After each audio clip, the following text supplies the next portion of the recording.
లక్ష్మీ నరసింహస్వామి జ్యోతిషాలయం. మీకు ఎటువంటి సమస్యలు ఉన్నా సిద్ధాంతి గారిని సంప్రదించండి. ఇల్లు, భూమి, గుప్త నిధులు చూడబడును. తీరని సమస్యలకు ప్రత్యేకమైన హోమాలు, పూజలు చేస్తున్నారు. దూరంలో ఉన్నవారికి ఫోన్ ద్వారా జ్యోతిష్యం చెప్తున్నారు. భార్యాభర్తల వశీకరణ, ప్రేమ వశీకరణ, డబ్బు వశీకరణ, కుటుంబ వశీకరణ, సంతానం, పెళ్లి వశీకరణ, నమ్ముకున్న పురుషుడు లేదా నమ్ముకున్న స్త్రీ రావడానికి వశీకరణ, అనుకున్న పనులు కావడానికి వశీకరణ, ఇంకా ఎటువంటి సమస్యలు ఉన్నా ప్రత్యేక వశీకరణాలు చేయబడును.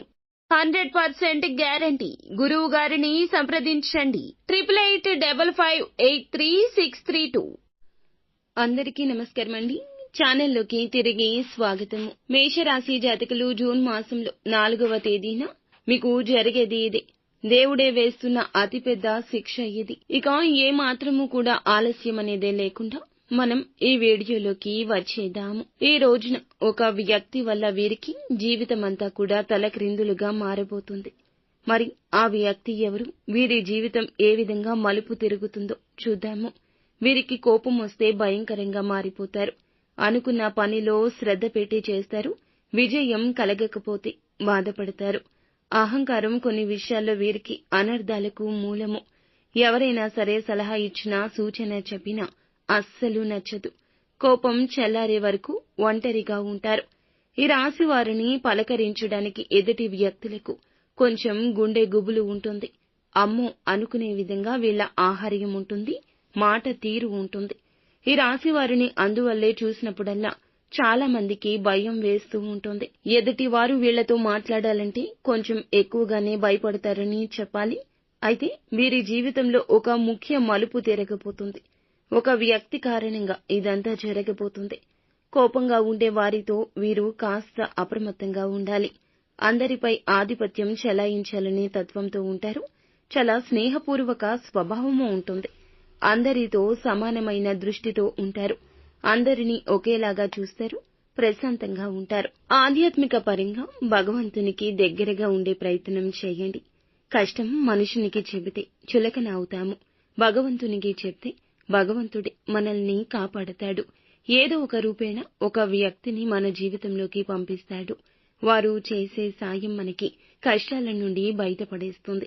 నిత్యము యోగా, ధ్యానం చేయడం, సాత్వికమైన మనస్సుతో ఆలోచనలు చేయడం చేయండి. భగవంతుని నామస్మరణ నిత్యం చేసుకోండి. మీలో ఉన్న వర్రీ అంతా దూరమవుతుంది.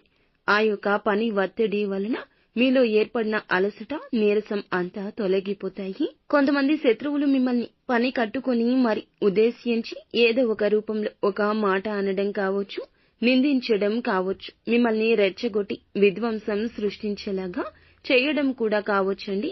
మిమ్మల్ని కించపరిచే విధంగా, సమాజంలో దెబ్బతీసే విధంగా ఏదో ఒకటి మాట్లాడి మీ యొక్క పతనాన్ని కోరుకుంటున్నారు. కాబట్టి అలాంటి వారికి అస్సలు లొంగొద్దు. వారు చెప్పే మాయ మాటలు ప్రతిదీ బుర్రకి ఎక్కించుకోవద్దు. వారి ఎత్తులకు పై ఎత్తులు వేసే విధంగా ఉండాలి. సమాజంలో కూడా ముఖ్యంగా మీరు గుర్తుంచుకోవాల్సింది ఏమిటంటే, మనం జాగ్రత్తగా ఉంటున్నప్పటికీ కూడా మన చుట్టూ ఉన్న వారిలో కొంతమంది మనకి తెలియకుండానే మట్టి కరిపించే ప్రయత్నాలు చేస్తూ ఉంటారు. వాళ్ళు ఇలా చేస్తున్నారు, ఇలా చెప్తున్నారు అని లేనిపోని విషయాల గురించి రెచ్చగొట్టే విధంగా మాటలు మాట్లాడడం, అటువంటి వ్యాఖ్యలు చేయడం జరుగుతుంది.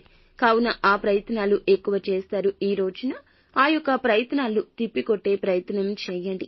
లేదంటే వారే పెద్ద తలనొప్పిగా మారిపోతారు. వారే మీకు ఎక్కువగా ఇబ్బందులు కలగజేస్తారు.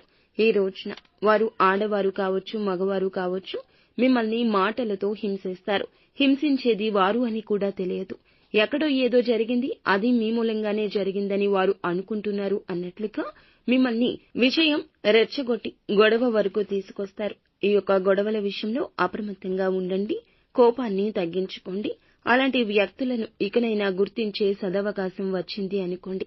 మనిషి మాట బట్టి కాకుండా మనతో మెలిగిన తీరు బట్టి వారు ఎలాంటి వారు, జీవితంలోకి వారు వచ్చాక మనకు మేలు జరిగిందా, కీడు కలిగిందా అనేది ఆలోచిస్తే అంతా అర్థమవుతుంది. ఈ రోజున వారిని గుర్తించి ఇకనైనా దూరం జరపండి. మీ విషయాలు ఏమీ చెప్పకుండా జాగ్రత్త వహించండి. అంతా మంచి జరుగుతుంది. నిత్యం శివారాధన చేసుకోవడం, హనుమాన్ చాలీసాను పఠించుకోవటం మీకు మేలు చేస్తుంది.